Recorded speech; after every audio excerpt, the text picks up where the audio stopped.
எந்தன் சோகம் உன்னை தாக்கும் என்றென்றும் போது வந்து அழக நின்றது.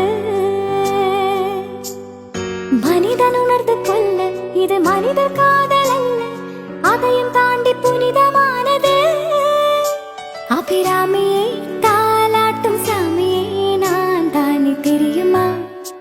சிவகாமியை சிவனில் நீயும் பாதியே உனக்கு புரியுமா? அபிராமி லாலியே லாலி லாலியே, சிவகாமி